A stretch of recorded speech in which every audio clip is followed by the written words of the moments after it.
And we're live.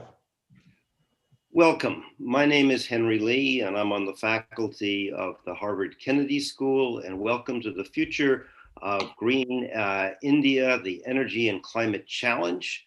Let me quickly review the sponsors, because I know that at the end we're going to probably have so many questions and be compressed for time. This event is sponsored by the Lakshmi Mittal Institute, which is part of the South Asia Institute at Harvard, the Harvard University Center for the Environment, the Harvard Project on Climate Agreement, and the Environment and Natural Resource Program at the Belfer Center. And I'd also like to thank, as a sponsor, the Harvard Global Institute. I think we have a very interesting program today. Let me try to begin with a few words on putting this whole issue in context. India is the third largest energy consuming country in the world. Its consumption has more than doubled in 20 years, but yet 80% of this demand is met by coal, oil, and biomass. The International Energy Agency in Paris claims to meet its future projected growth, India will need to add an electric power system the size of the EU's every 20 years. Now, India has had some very impressive successes in the last few years. It's now hooked up to the national grid, all the villages in India, a task that many people doubted when it was announced several years ago. And its solar PV deployment program is one of the world's most ambitious. Yet many challenges remain. Energy poverty remains a major problem in India. Water, especially in the eastern states, has become a big problem, particularly with the droughts that those states experienced in the last few years. Energy demand for road transportation is forecast to double by 2040, and among that forecast is 25 million more diesel trucks.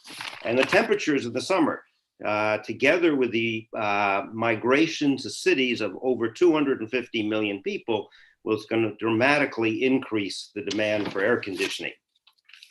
Now, we've got three excellent panelists here to talk about these issues. And let me introduce each of them and then turn the program over to them for their opening statements.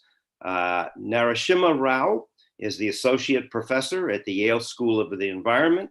He received his doctorate degree from Stanford. His research has examined the relationship between energy systems, human development, and climate change. Dr. Rao is a senior research scholar at YASA in Vienna and is an adjunct at the Ashoka Trust for Research in Ecology and Environment in Bangalore.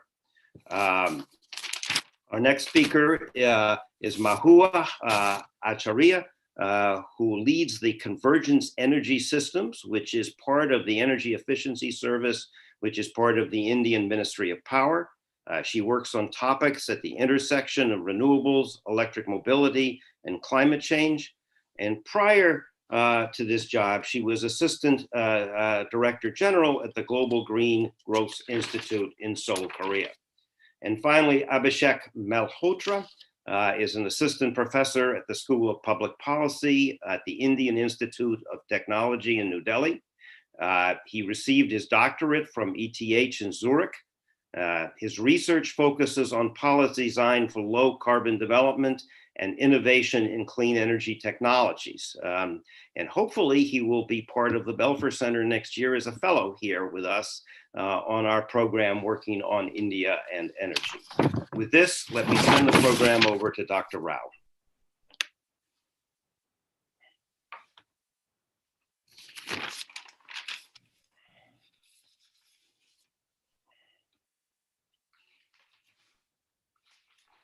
Oh, Narasimha, you're muted, actually. Sorry about that. Good morning and good evening, everyone. Thank you for the invitation to be here. This is a very crucial time, I think, in human history, actually, with the run-up to the next climate negotiations and also the expectation that countries are going to be expected to ramp up their commitments to the Paris Agreement. And you've seen a lot of hype around that with country governments making promises.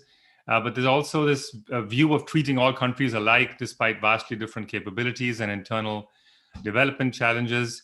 So it's important to pay attention to the facts on the ground. So I have two themes I'd like to cover in these few minutes before we open up to a broader discussion. The first is I want to put into context the successes we've had in India and the challenges ahead for reducing emissions. And the second is to discuss some of the points of intersection of climate mitigation with what I think are extremely important and lacking equitable development efforts within the country as well. I wanted to start and lay the context out using this very useful figure by the International Energy Agency in their recent report. It shows you the energy demand in India by sector along these columns and showing you the fuels that are used in each of the sectors. Keep in mind that electricity is a fuel as an input at the end use level. So the coal used to produce electricity is not shown here. These are end uses. If we look at the overall big picture, the Indian energy sector contributes 2/3 of India's greenhouse gases, so about 2.5 billion tons, just under 2 tons per capita. But we need to also keep in mind that there's another billion tons or so of carbon dioxide equivalents, methane and nitrous oxides that are primarily from agriculture. And so the total of about 2.5 to 2.7 tons per capita is a little more than half the world average. It compares to about 16 tons per capita in the US. Most people are familiar with the electric sector and the remarkable growth that has taken place in renewables, as we see over here, especially with solar and wind. And it's interesting that about a quarter of the installed capacity in India right now, excluding hydro, is from renewables. This compares to in the US, about less than a quarter of the installed base, including a large share from hydro, is from renewables. So there's a pretty remarkable growth. However, at the same time, you notice this black line showing that the share of renewables has stayed fairly constant for a while. And that's partly because coal capacity growth has matched renewables growth until very recently. But there has been a turnaround in the last few years where you have seen more renewables being installed than coal. I would say, with regards to the future, the jury is still out because we're seeing, on the policy agenda, we see support policies for renewables as well as for making coal mining potentially easier. So it's a little bit unclear into the future, taking into account also the political economy of the coal sector. How will the carbon intensity of electricity production end up? But certainly the growth targets that have been set in the NDCs appear to be on track to be met. Let's look at the rest of the economy. So we have cement and steel, which is independently dependent on coal aside from electricity, steel for coking and cement just for heat production. And these are the kind of the bedrock of development, and we have them growing at a very high growth rate. The fertilizer industry is heavily dependent on natural gas. In India, about half the calories are met by grains, and rice and wheat are very fertilizer heavy. We also have growths in consumer products, which are basically petrochemicals. Not only plastics, but even clothing is increasingly polyester and nylon. And these are all sectors where we don't have ready decarbonization solutions. This is a challenge anywhere in the world, actually, and are particularly important in a developing economy. We're going to be talking a lot about transport. There's a lot of talk of electrification. We have to keep in mind that more than 2/3 of the country right now use public transit, and the growth in automobiles, however, exceeds the growth in other sectors of the transport sector. And keep in mind that we have a lot of people who don't have access to motorized transport. We have also high urbanization. We're expecting that half the population in 2050 will be living in cities. And how we meet their travel needs will be absolutely critical for our emissions, as I'll talk about a little bit later. And finally, with air conditioning, it's a luxury product today, but the growth rate is tremendous. We expect millions to be sold in the next decades, but at the same time, we also expect hundreds of millions to be exposed to heat stress and not be able to afford air conditioning. And we have to think about that as well. Finally, we have upwards of 800 million people who still use solid fuels for cooking, which kills about 1 million women and children a year. And some research we've done has shown that even moving all of them over to liquid petroleum gas, LPG, actually would be good for climate. It would reduce overall warming. And this is extremely important from a health perspective as well. So this is the big picture, and I think we're going to talk about different challenges for reducing emissions growth, but it's also important to understand that we need to think about what are the key development priorities in India to eradicate poverty. And so I want to just talk about that and throw that into the conversation. We've done some research to look at what are the gaps in living standards in India. And you see that ranging across household amenities, access to water and sanitation, nutrition in terms of iron intake, having safe shelter with the potential need for air conditioning, as well as having access to the, for social well-being, to the internet and devices to access the internet. All of these are lacking far in excess of what we see as acute poverty in the World Bank's dollar per day measure. And so we wanted to ask, if we wanted to eradicate poverty, what would be the energy needs and where would be the most intensive areas we need to focus on? And this is a global study, but this is for South Asia, and you see the large blocks in the middle are India. And it's clearly seen that mobility dominates the energy needs just for providing a basic living standard to everyone in India. And given that public transit has a much lower energy intensity than automobiles and even two-wheelers, it's really important that we think about ramping up public transit, not only buses, but even rail, which is already electric to a large extent, but could be even more. So we need to focus on public transit, especially in cities. There's significant co-benefits for air pollution, for congestion, and other benefits. So we really have to keep an eye on public transit. I've already mentioned clean cook stoves. In healthcare, we need to provide access to hospitals to everybody, basic amenities in the home like refrigerators. I don't see many clear solutions there for significant efficiency improvements other than just higher standards for appliances. But some of the other big areas that are important are construction materials. And we have seen that there's the potential to use local materials, things like stabilized earth blocks, to replace cement that can reduce energy use. They're cheaper, and they provide the same stability and service to people. So we have to think about new construction practices scaling up across the country. We have about 50 million units today that need to be upgraded or made into qualities that are resilient to the elements and to protect against diseases. Finally, I wanted to mention food security. Currently, people depend on grains, as I mentioned, and from research we've shown the methane emissions from white rice are quite a significant contributor, and we can increase nutrition, things like iron, by moving to coarse grains and reduce methane emissions as well. And from our research, we've shown that we can shift about 20% of production to coarse grains without reducing overall production. 20% of land use to coarse grains without reducing overall production. Of course, people have to be willing to change over to these different diets. And that, of course, is a big challenge. So I'm going to, so those are the overall areas I wanted to just bring up. We can discuss that later.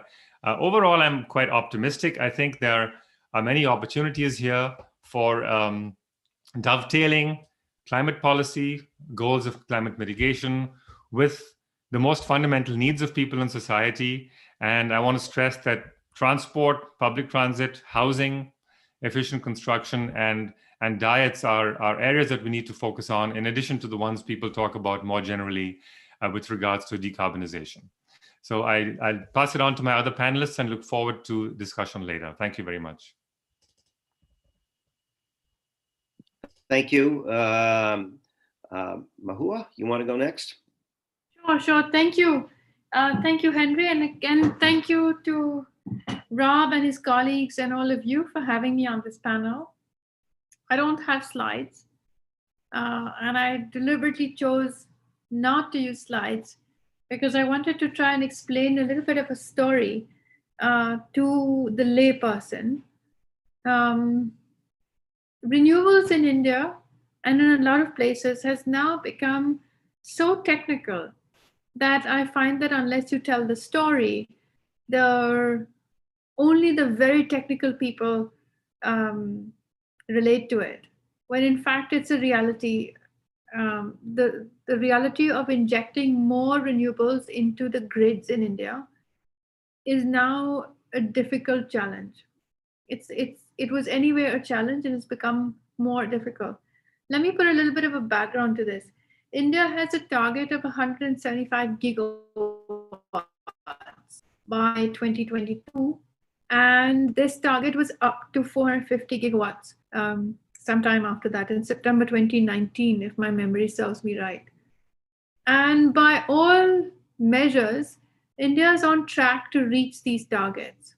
It will reach the 2022 target soon, and it will probably surpass that target. So in climate parlance, this nationally determined contribution, India will probably be long on this, on the climate plan that was presented to Paris. What is happening in the country is that adding more renewables onto the grid is becoming a challenge. You'll hear in the media that solar has hit an all-time low, record low prices, Indian rupee terms less than 2 rupees a unit. And it has. Solar generation is at an all-time low as far as prices are concerned for various reasons. Not all of which are technical, many of which are increasingly financial and certain level of market sentiment. But let's also remember that coal is becoming just difficult to defend.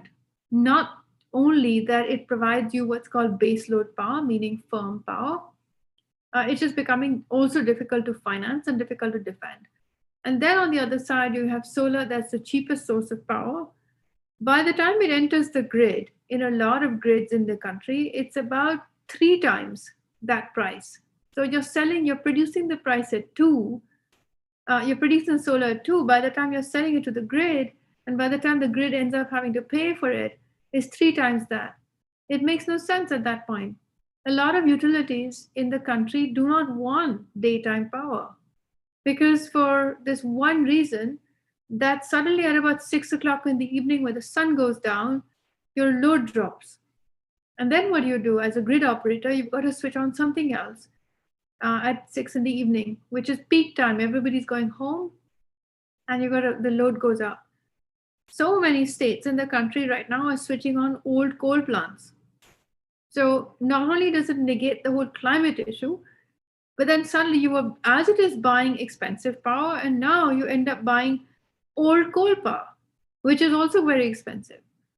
So the answer to this lies in this technicality and a large body of technical issues where grids have to increase their capacity, they have to augment their transformers. India perhaps will need a new market to optimize these resources, will need a market for what's called ancillary power, like what do I use at 6 p.m. when the sun goes down and the wind is not blowing? Not everywhere does the wind blow in the evenings. In some states it does, and where it does, it's nice and smooth and it's fine. In others, it does not. So what do? You put on coal. Doesn't really, it doesn't sound so great. It's technically, of course, feasible. You use hydropower, you use what's called pumped hydro. You use the gradient from water falling from high up to down there. And you use that and you say, okay, I'm going to quickly produce some power supply at 6 in the evening. Alternatively, you put in batteries. That is the technologically superior solution. The problem is battery prices are not yet at a point that they will compete with the price at which grids are paying for daytime power or for what's called infirm/variable power, this green power that's coming in. Now we have 2 choices, the country. Either one can sit tight and say, I'm going to wait until battery prices come down. And at some point it'll be competitive. On the other hand, I could perhaps make some interventions. And what would those interventions be? Now, this is the power sector, which is already 60% of the climate problem comes from the energy sector. And then there's transportation. For once, and after so many years in my career, there seems to be an answer, the climate answer, the transport problem. When we had the carbon trading business out there, it was so difficult to go car by car by car by car. You couldn't do it. Not even was it so difficult. It was just not possible. So well, there was no alternative to switch fuel. Ethanol only works in Brazil. So what are the options? Today for once, there's a technology and it's a promising technology. And for once, after a long time, especially in India, and I live in Delhi, that pollution is becoming, of course it was a problem, but now that it's a stated governmental problem and the government says, I'm going to do something about it. So electric mobility is becoming an answer. Now, let's say there are very ambitious electric mobility targets in India. Even if 30% of those targets were met, just a third, the amount of stress that would put on the grid is, again, you switch on your car at about 6 in the evening when you go back home from work. Otherwise, that same battery that is charging your vehicle could also be used to service the grid. Now, suddenly that battery has more than one revenue stream to it. In feasibility studies that I have been involved in the most recent last 2-3 months, we find that without any subsidy, with normal cost of capital on market terms, that if a battery were to service your car and service the grid, it would still produce power that is cheaper than what the grid in that particular grid, because all of this is customized, in that particular grid is cheaper than what the grid currently pays for buying power. So in other words, if we just expand the way our policy formation works, we would be able to make battery storage competitive, commercially competitive. No subsidy, except that today India's regulators, and I think it's not just India's regulator, in a number of other places, there is no regulation to capture these two different value streams. With a single battery, I've got a charge going on. With the same battery, I could perhaps be doing two different things for the grid. I could stabilize a piece of the grid. I could defer a certain capital investment. The 2-3 things I could do, and the value delivered to the grid can certainly fetch a different price for different values. We don't have that regulation or that regulatory framework today. So in the absence of that, if I were to say, okay, on a kilowatt hour basis, I could still come in cheaper. So well, what's of course, India would meet its targets, but really the issue is now that solar is so cheap, now that we are finding ways to do decentralized renewables, because land is a very difficult thing to find. Large tracts of land in a very densely populated country is very difficult. Suddenly there is this possibility to just expand the way our policies work. And suddenly there could well actually be a possibility, well, the real challenge in front of us is the grid, is no longer technology push or a political push. It's just a very serious issue. The grid is not able to absorb this much of renewables coming in. So I think our climate problem has reached a point where I started by saying it's technical. Some of the terminologies in these power sector discussions are very easily go straight over, and I'm in many of them, they still go over my head. So can you imagine the disconnect with a climate policy person and the disconnect with somebody who's not necessarily have to get into the business of how many volts and what's ancillary and what's not ancillary? That's really not the deal. So as far as climate policy is concerned, this is really the big challenge. I think this is the biggest impediment in front. And unless India addresses this, which it is, but it's addressing it in patches. But unless it addresses this head on, this will be the single largest limiting factor.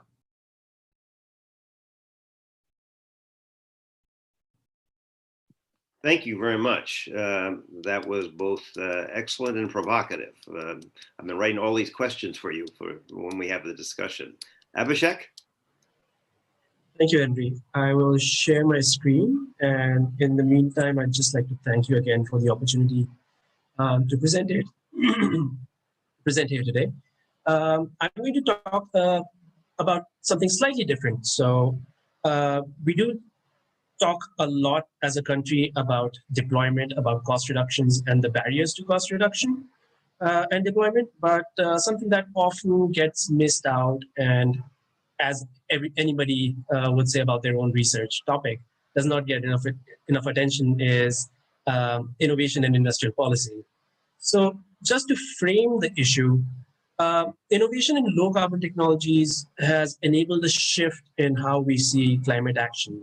So as Narasimha and Mahua have already mentioned, there has been a tremendous cost reduction in several low carbon technologies. Solar PV being the poster boy for that, but also lithium ion batteries, LEDs. So there are several technologies because of which the entire conversation around climate change mitigation has changed, where the narrative has changed from away from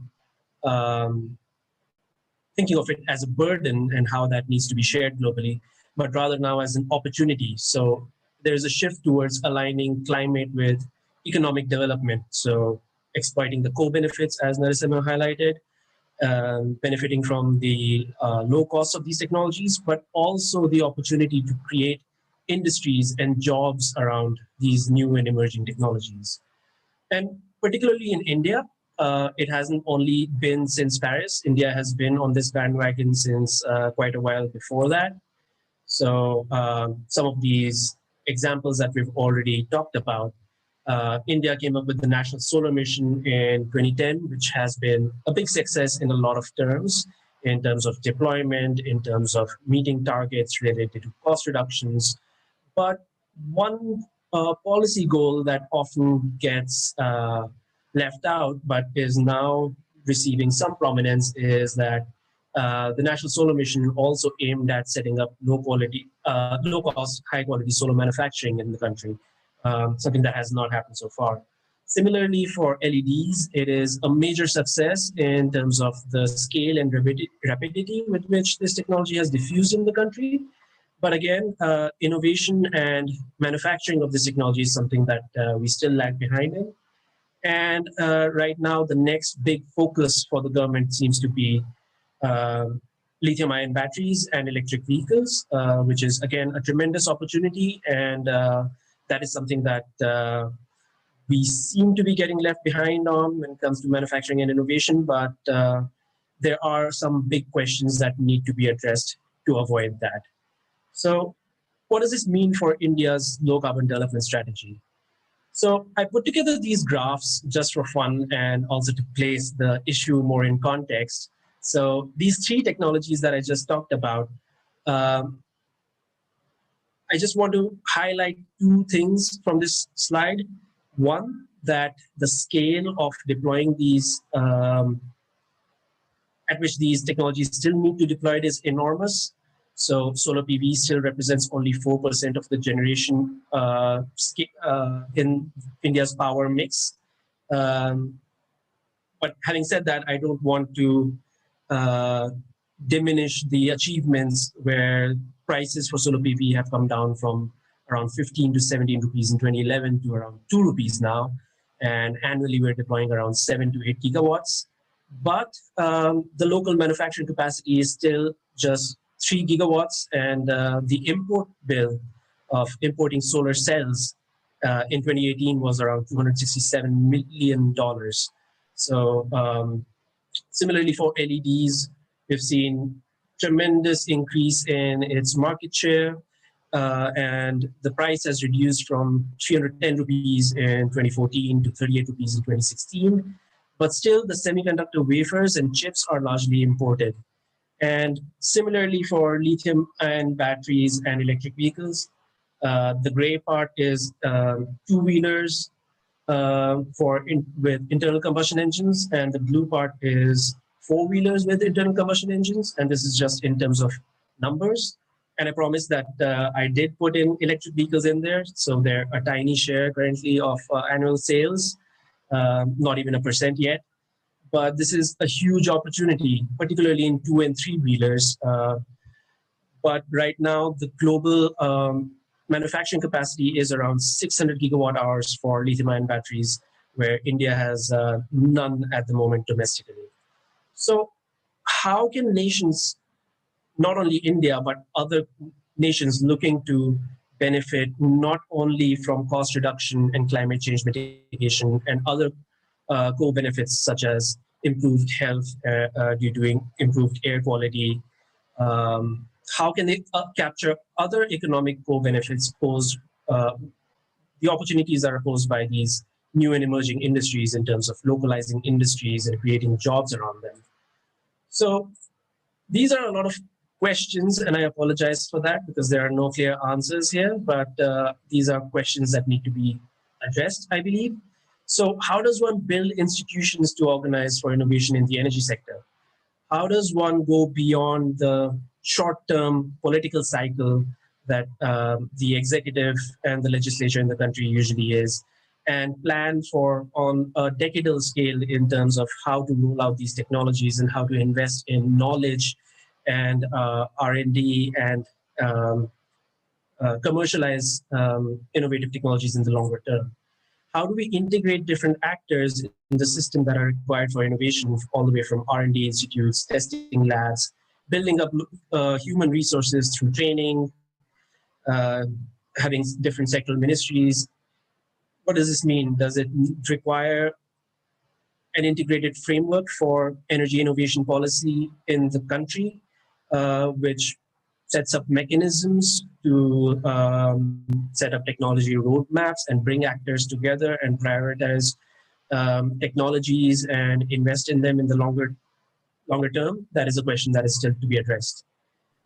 Another big question mark is over technological capabilities. So right now, there is not a systematic effort towards mapping technological capabilities that already exist in the country and how they fit with emerging technologies, as well as where the gaps are. So in the longer term, do we want to focus on specific technologies, or do we want to focus on building up capabilities in related sectors? So for example, the chemical sector for lithium-ion batteries, where it's a broader question related to capabilities related to advanced cell chemistries and material science. And how do we pick winners? How do we identify this fit between local capabilities and emerging technologies? And how do we invest scarce public resources in a smart way? That is something that still we are quite early in terms of thinking and having the answers to. And questions such as, what is the role of startups and incumbents? What is the role of large state-owned enterprises, where the largest 10 Maharatnas, the big state-owned enterprises in India, 8 of them are in the oil and gas sector. So what is their future? How do we diversify away from these technologies? And how do we have a managed phase out of these technologies? Are there complementary technologies and sectors where they can already diversify their technology and investment portfolios? And finally, how does India place itself in the larger context of innovation that is happening internationally in other countries and in global value chains? Are there opportunities for collaboration in RD&D? And often these collaborations are limited to pre-commercial stages, because as soon as there is potential for commercialization, countries tend to look at their own interests. But are there complementary capabilities in global value chains? For example, as in the case of solar PV, China scaled up manufacturing of solar PV cells, but a lot of the production equipment came from Germany. So similarly, if India plans to build battery packs which are adapted for Indian climatic conditions for electric 2- and 3-wheelers as well as passenger vehicles, is there a potential to work with cell manufacturers that might be based in Japan or South Korea or increasingly now China, and have effective industrial partnerships to adapt and localize some of these technologies? So these are some of the big questions that keep me occupied, and some that urgently need to be addressed so that we can effectively answer them in the coming decades, to make sure that besides preventing the negatives from climate change mitigation, we also do not miss out on the positives. And I'll leave it at that. Thank you so much. Thank you for 3 terrific presentations. And you've done a terrific job. We're still on time, which would not have happened if we had 3 Harvard faculty members. And you raised a lot of questions.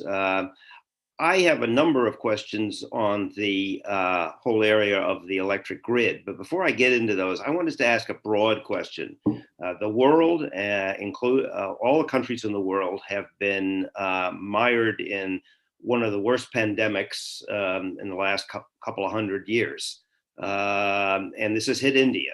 And where do we stand now, a year and a month into the COVID-19 pandemic, in terms of India's goals on energy and India's goals on reducing poverty and India's development goals? What is the state of India today? Narasimha, you want to start with that?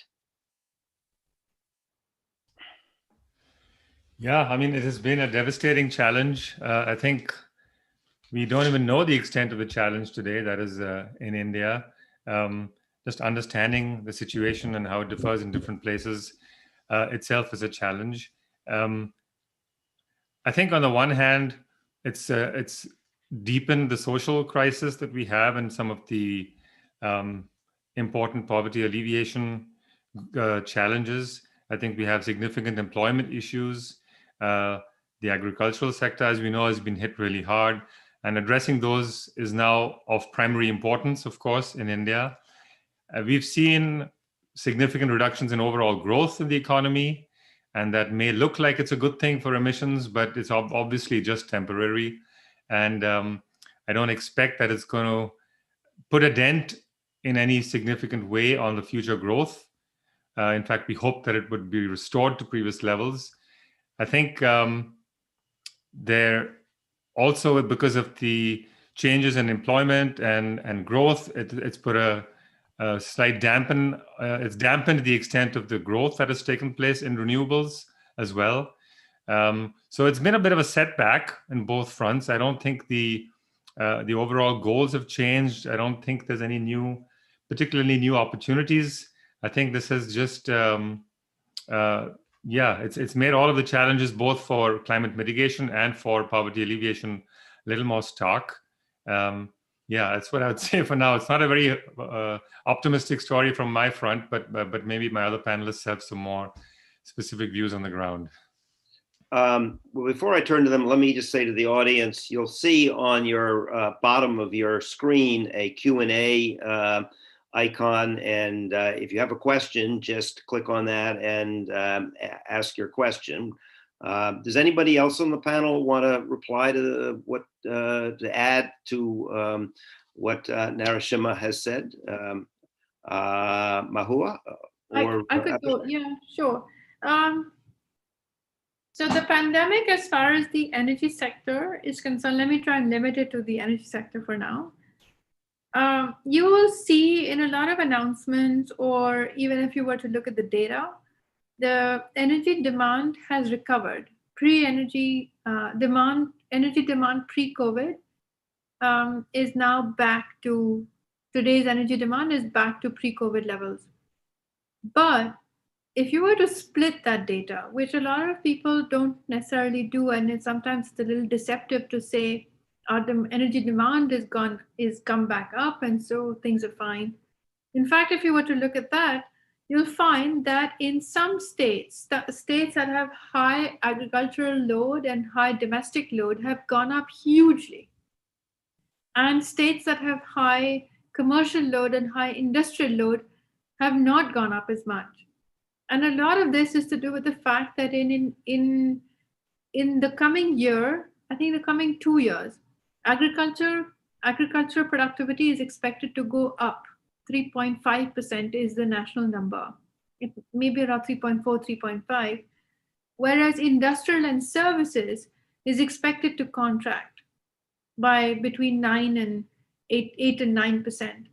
That's what's going on. So there's this dichotomy. That single line does not reflect, is not enough of the story.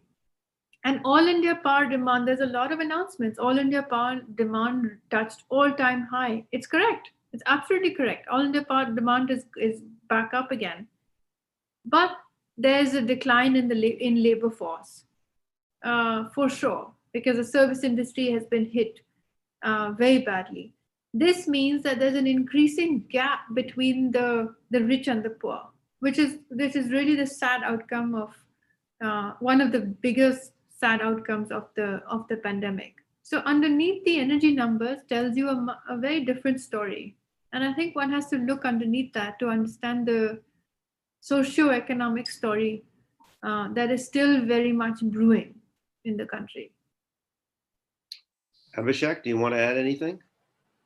I'd just like to add to what Mahua said, particularly in the power sector, on top of these disparities between different types of end consumption, another effect of the pandemic has been to expose, and not that it wasn't common knowledge before, but to further expose the weakest link in the chain when it comes to the power sector, which is power distribution. So India's power distribution utilities have perennially been, a lot of them have been making losses, primarily because of two reasons. One, tariffs are up for agricultural and rural customers mostly are set below cost recovery levels. And that is because electricity is seen as a public good and is to be provided at an affordable price. But the challenge is when the distribution utilities are not adequately subsidized to pay for these below cost recovery tariffs, which is often the case because states either do not release the subsidies or are late in doing so.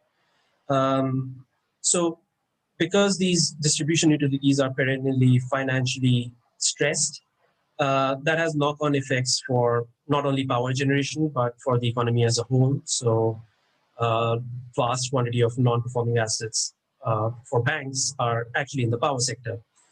And because of lower demand for at least a few months, even though demand has recovered now, a lot of discoms are in pretty bad financial shape to the extent that after only 5 years, I believe last time 2015 was when relief package was announced for distribution utilities.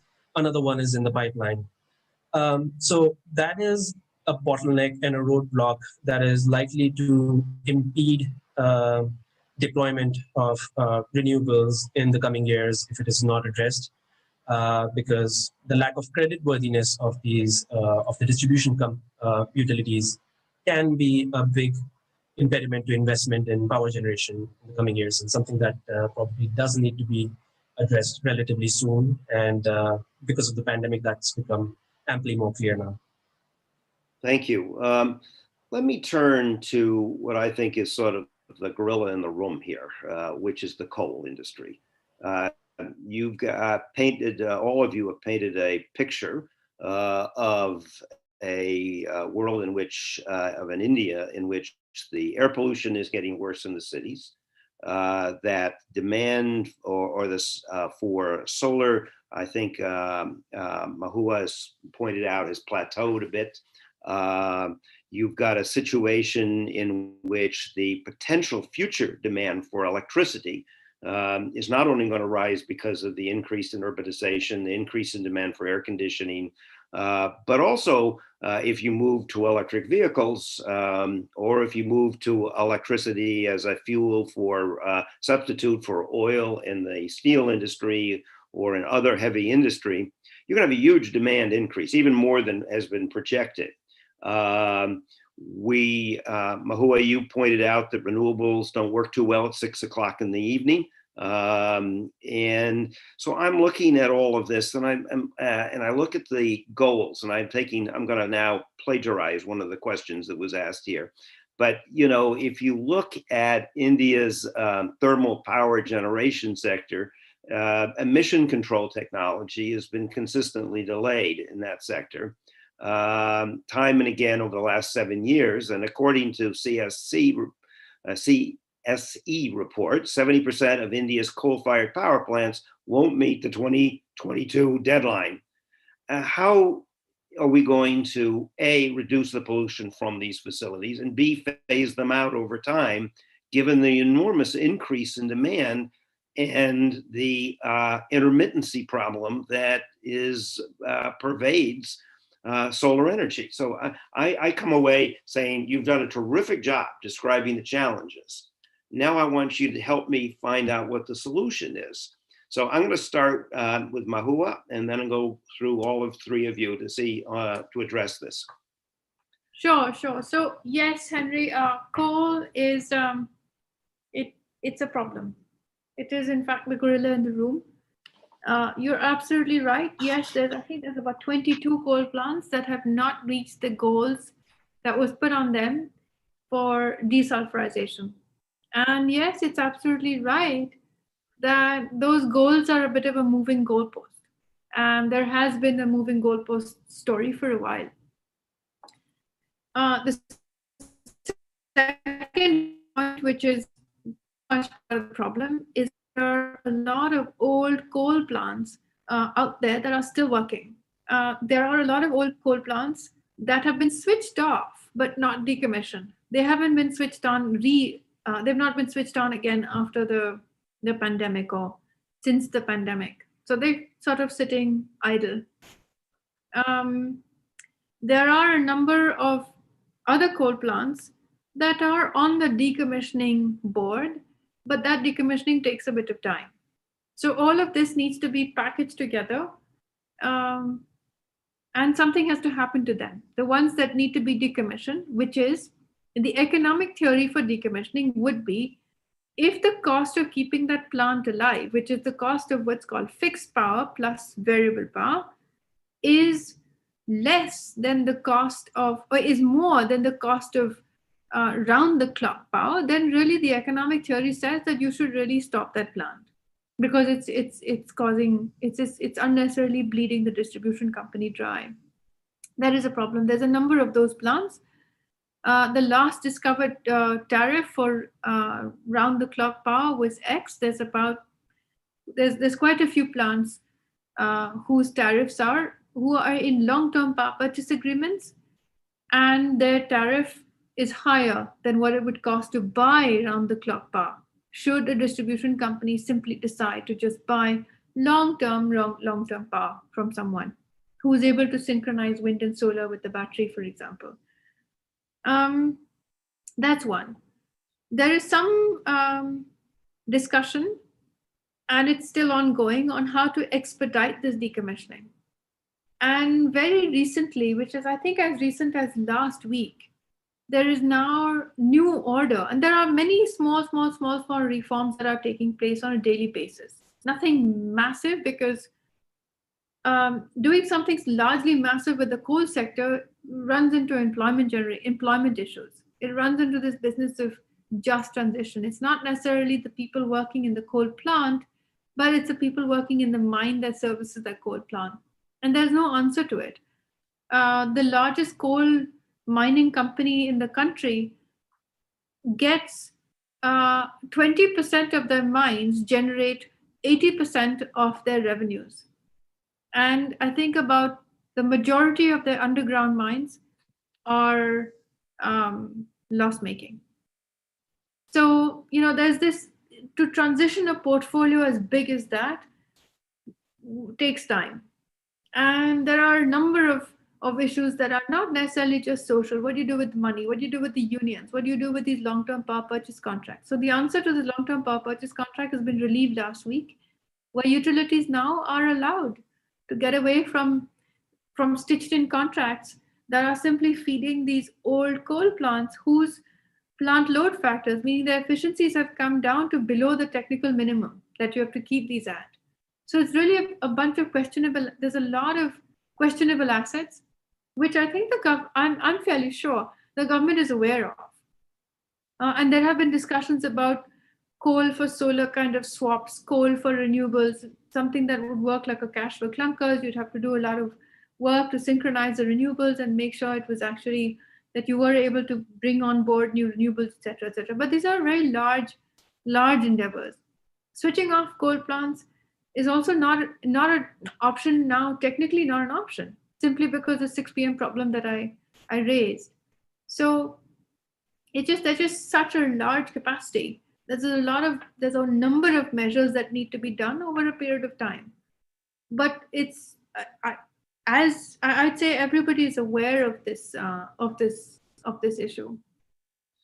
One of the reasons I asked the question also is that I look at China, which has made a number of statements about phasing down coal, but at the same time has 200 coal plants now in the planning and construction level. So it's getting off of coal, not just closing down what you have, but not building any more of them seems to be a challenge there. And I would say the same challenge, or the same conditions that create the challenge, are probably also going to manifest themselves in India. Abhishek, do you want to address this? I'm by no means an expert on this, but I would like to give credit to some excellent colleagues who have done great work on coal and thought about these questions for a decade. Rohit Chandra, who is an assistant professor at the School of Public Policy and who was at the Harvard Kennedy School, has been looking at coal. And my thinking is informed a lot by his work, which seems to point towards the fact that although coal does not have a very positive future, it is not going anywhere anytime soon. So already investments into coal plants have been declining and are stagnating at the moment, which has partly to do with stagnation in India's power demand. But in the near future, a big question is because India's coal sector is largely insulated from global pressures on investment, because a lot of coal mines and coal infrastructure is financed by state-owned banks and not by private investors who have their own pressures related to ESG requirements. You see this public good rationale being played out, which Mahua referred to, this job creation rationale when it comes to decisions related to either investment or phase out of any kind of coal infrastructure. So the big question is, how do we transition away from it in a way that is A, politically feasible, and B, socially just? We've seen from the farmers' protests recently how any shocks to the system will not be taken well, where if there is a threat to the livelihoods of millions of people, particularly in states in India's coal belt, where that forms the primary form of economic activity and there's not much else going on, there have to be ways to get out of that. We have to think about economic diversification. We have to think about compensation. We have to think about reskilling, retooling, and re-employing those people in other sectors of the economy.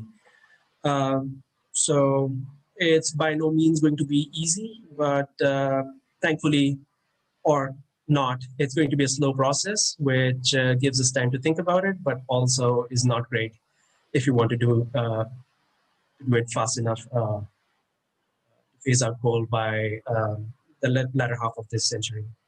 Narasimha? Yeah, I mean, you've heard a lot already. I just add a couple more points. I think we should also pay attention to the importance of the coal industry for the government's finances. So, I think a quarter of the tax revenues for the central government comes from the coal, from energy, from taxing coal as well as petroleum products. And so that's, and even if you include indirect, so things like dividends from the companies that are public sector companies, the overall revenues from the government also about 20% or so. So this is a fiscal issue as well, and even at the state level and the central level. It's a geographically concentrated issue as well, as Abhishek was pointing out. There's certain states where you have greater dominance out of employment as well as financial dependence on the coal industry. So yeah, it's not going anywhere. I completely agree with everything that's been said. You did ask about solutions, so I might venture into talking about that a little bit. We have tremendous amount of demand growth, right? So how can you meet that with renewables? I think one has to think about scale, and the government, of course, is trying. I think the grid integration issues are paramount. The ability to provide some kind of smoothing in terms of matching the supply with the demand through batteries, storage, are incredibly critical, and the extent to which you can have technology transfer or arrangements to make those more, to accelerate their deployment in India, I think is possible. I think I've seen model runs, these are of course idealistic, showing that one can manage with storage even in India for a pretty high percentage deployment of solar and wind if they're managed and sited appropriately. But it's a lot of technical issues. but one has to think of scale. So more than rooftop solar, which is more expensive, harder to deploy, low density. If we can find ways to scale, high capacity wind and solar with grid integration, I think the transmission grid is up to that. It would be the direction to go, but it will be slow. Thank you. Abhishek, you talked a lot about trying to leverage the growth in the industrial manufacturing and in new technologies in India. Let me focus specifically on one technology, which is batteries. And you said that you had a 15-year plan that India would become a major producer of lithium batteries. And I guess I have a two-part question. One, right now, the dominant battery companies are in Japan, Korea, and possibly China. And they've got about a 5 to 6 year lead on India.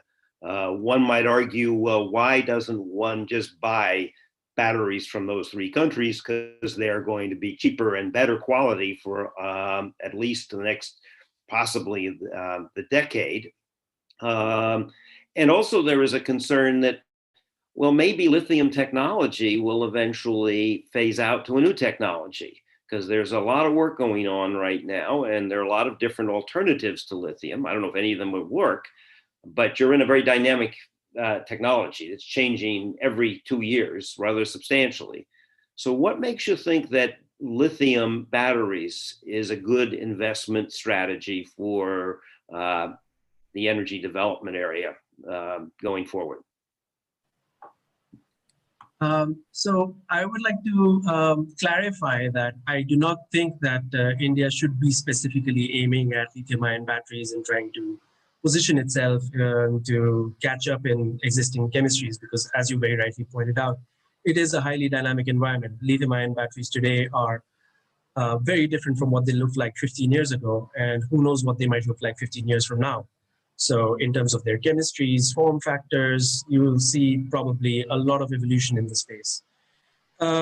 Regarding the question of whether it would make sense to just buy them from abroad, yes, I totally agree. Particularly, you see that even more with solar PV, where right now you see a lot of efforts to set up custom duties and to have protectionism for domestic manufacturers, where often, not only in India, in several countries around the world, the only effect that has is to make solar PV just more expensive locally, and does nothing for local manufacturing or innovation or cost reductions or job creation. So the broader question, rather than focusing solely on specific technologies and trying to have local production and going along with this narrative that seems to be quite popular globally right now of self-reliance, or in India, Atmanirbharta, of not relying on external imports, but looking inward and having a narrow view of domestic industrial policy. The question that needs to be addressed is, how does India organize itself in the longer term to be ready for the next opportunity that comes up when it comes to energy technologies? So I totally agree with you that India has missed the boat on the current generation of lithium-ion cells. I think not even Japan and South Korea, who have probably a 30-year head start, because that's where all the cells for even our laptops and phones came from, even before they were deployed in electric vehicles. China and US are also, and increasingly now Europe, are way ahead of India, because they've been thinking about these questions for more than a decade, investing in R&D, investing in human resources and infrastructure to set up an ecosystem for innovation and manufacturing. But the key question for India now is, how does India orient itself for the future, not for technologies that are here right now? Okay, Narasimha, you want to add to that at all? I totally agree. I just wanted to point out the international dimension here. If we see the story of solar, A lot of the demand was created in Europe, like including the Germany's Million Roofs program. And India wanted to be a global solar manufacturing leader. China won that race, and we've ended up benefiting from the spillover of that. And I think we just have to recognize where we can be a market leader and where we have to be a market follower. And certainly batteries is where we have to be, I think, a follower. And there has to be the lead taken in other countries to develop scale in some of these essential technologies that are needed everywhere. And I think we have to ride on that. The key area that may require a lot of local innovation and development is on the smart grids and the specific conditions in India of the grid, of the resources, and how to best integrate them requires a lot of context-specific knowledge and R&D. And I think that's an area we need to focus on domestically. Let me ask Mahua a different question. I've got about 4 questions that have come across from the Q&A here, all focusing on distribution energy at a decentralized scale, from rooftop solar to distributive energy systems, and to say that could be an alternative in many areas to the heavy focus on centralized energy systems. How would you respond to those questions?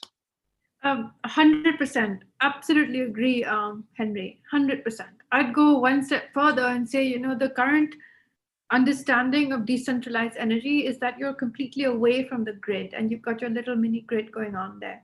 That's not necessarily the only option. Certainly not for India. There's a happy medium in between where you're putting up solar panels right close to their point of use, and except that you're generating that power to the grid, and by doing so, halving what the grid would have otherwise paid for that feeder, or halving what the grid otherwise would pay for even agricultural power. By the time you get down to the last feeder, it's usually in a remote village in states where the feeders have been separated for agriculture versus non-agriculture. Given that ag power is free, the load on the distribution company is massive. So even at that level, I'd be able to set up a decentralized system, except that I'd only be servicing to the grid. Now, if there was some other feeder that was not separated, I'd still come in with solar power and still have the cost of supply, and still have localized generation with minimal losses. And if we were able to be creative, even put in energy efficient appliances and green future demand, because I'd be able to be close to the demand center. So decentralized suddenly takes on a whole new meaning. I'm still using the grid, except that the panels and the points of usage are right there. So it's decentralized in that sense. Absolutely. So I like that question. It's fantastic. Just that we should spend the effort to articulate that the only model for decentralized solar is not completely off the grid. Because from an investor point of view, or even an operator point of view, it's very difficult to scale those things. It's very difficult to expand your mini grid into many mini grids. It's very difficult to have isolated solar home systems and scale them. It's very difficult to have lithium ion and produce them at an affordable price for individual solarized home systems. Although it is still being done, but the cost of capital makes it quite a challenge to scale that. The cost of overheads becomes very high. It's almost 25% today. So yes, decentralized, but a slightly different model. How important is finance to all of this? Because, you've talked about all of these technologies. We've talked about people buying EVs. We've talked about, and you've just mentioned that instead of stepping down power, you're going to move power in the other direction, which means that you're going to have to replace a lot of the transformers in the grid system. So there's a lot of money that's going to have to come up here. Where's the money going to come from for all of these emerging new energy technologies, and for moving or transitioning to a less fossil fuel intensive energy system? Who pays for this? Narasimha? Yeah, I mean, this is the other elephant in the room here, affordability. I mean, the average income of the Indians is 1/10 of that of the US, but most people barely consume any electricity. I can't imagine them affording any kind of electric vehicle or two-wheeler anytime soon. So yeah, like I said, I think these technologies have to have a global market and have scale achieved such that they become more affordable. That's one thing. I think the utility finances are also important here. On the decentralization as well, we have to keep in mind that in the last 20 years in India, in the electricity sector, we've had this situation where sort of the revenue generating customers leave the grid because the grid is in such poor shape and such as high costs and losses. And we had people moving to captive power. And there's a risk that we have potentially wealthier customers who leave the grid to have their own PV production, who can afford it. And the utility is saddled with serving poor customers with poor systems and not having the capacity to serve them very well. So there is a little bit of that issue. And so it has to be an inclusive process. And I do think the government can provide financing. I mean, of course they can, but this is a broader issue of making these technologies a lot more affordable than they are today for the consumer. Abhishek, you want to add to either of those last two comments, either on distributed energy or on carbon finance? I missed a little bit of what Mahua said. I dropped off for a bit, so I'm sorry if I'm repeating what she might have said. But particularly, in my opinion, particularly for mature technologies, financing is not such a big issue in India at the moment. There's plenty of finance going around, large institutional investors who are looking for projects. So for large utility scale renewables, it's the pipeline of projects that's the issue right now, not the availability of finance. The big challenges moving forward in terms of finance, at least the two biggest ones in my mind are, one is end consumer finance. So for example, in the e-mobility space, India is one of the largest markets for 2 and 3 wheelers. And these customers are highly price sensitive. And for electric 2-wheelers, even though the lifetime cost of ownership might be lower in the future as battery costs come down, the upfront cost is much higher. So end consumer finance plays a big role. And there's a lot of space for innovation there, working on leasing models, third-party ownership, models where you own the scooter but not the battery, technical innovation related to battery swapping, for example. So end consumer finance is one issue. The other is early stage financing for, if not first into the world innovations, at least to first in the context innovations. So for new untested technologies, grid scale battery storage, for example, which is quite mature in other parts of the world, there is not a lot of maturity in the financial sector to provide financing for these first few projects, which can catalyze further investments in the sector. So I think those are two key issues that need to be addressed. Okay, I have one more question before I ask everybody to sum up. And I'm going to ask Narasimha, the Glasgow conference, it's COP, which is been sort of pending now for over a year. It's going to take place in November. A lot of people are pushing India to accept a pledge of net zero carbon emissions by 2060, or a date similar to China. Do you think India should do that? Given all that we've said, I don't think there's any value. I think if there is any value in those sorts of pledges, it's really in diplomacy. I mean, there's a lot of, in the international negotiating space, what happens in the back rooms. There is pressure that's put on the developing country governments, and a lot of these are aspirational. They don't have much value except in diplomacy. I think on the ground, really doesn't make any. It's mind-boggling to me to think about net zero by 2050. It really depends a lot on what happens in the rest of the world. And so, I think it can be talked about, but it has to really be in tandem, with conversations about, depends on what's happening in the marketplace, conditional on technologies achieving scale, batteries becoming commercially viable.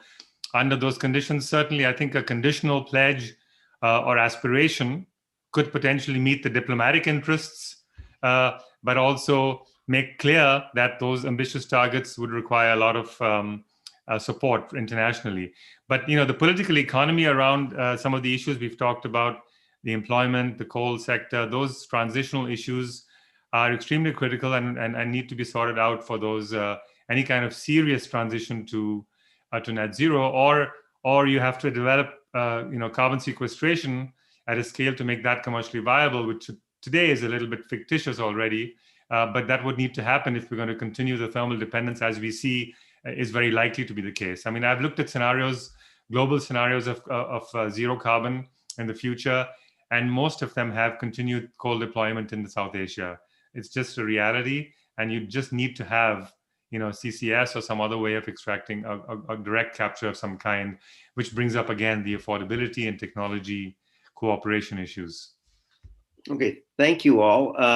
We have approximately 5 minutes, so that means 1.5 minutes for each of you. If you were to sum up all of the conversations we've had this morning or this evening, depending on where you are, and look at India's future energy destiny, where is it going to go in the next 25 years? And let me start with Abhishek. That's a difficult question. Hopefully it will move in the right direction, but just based on the discussion, it is quite clear that the way is not going to be easy. A lot of short-term issues need to be resolved, issues related to finance, issues related to the reforms in the power sector. In the medium term, some of the things we need to think about are how do we ensure that the transition does not leave behind some of the poorest and most vulnerable parts of society? How do we leverage these technologies to also benefit rural agricultural consumers, for example, as Mahua mentioned? And how do we think about transitioning people whose livelihoods are dependent on the current technologies that are there in the power sector? How do we transition them away? And in the longer term, for deep decarbonization, I think a key issue is still, as you rightly mentioned, Henry, about flexibility. We do not right now have a clear idea of what flexibility levers might enable high penetration of renewables in the future, because we do not have a lot of gas.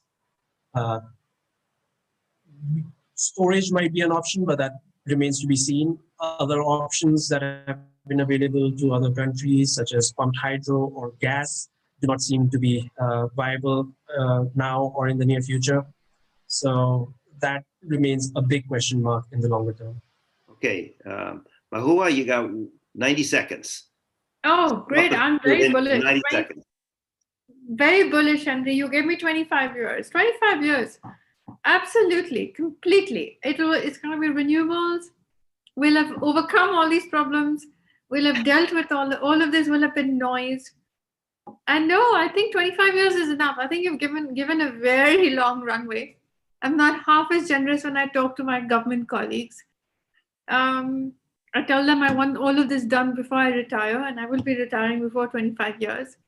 So very, very bullish. Yes, I think so. I think India will have sorted out most of these problems. Of course, there'll be other issues, but I think a majority of these integration problems, blah, blah, blah, will have been sorted. Okay, Narasimha? Yeah, I think I will be optimistic as well. I mean, notwithstanding all these challenges, I do think there's significant potential that's not being tapped. And that's because of the political economy. But I've been pleasantly surprised by the extent of the changes in the power sector in the last decade. And I think that can really accelerate a lot. But I do want to emphasize, I touched on a little bit in my talk, but I think the real opportunity lies, and I've found in my research too, that in focusing on more equitable development, it can have actually a significant disciplining effect on demand growth, emissions growth, but also really serve the needs of the people.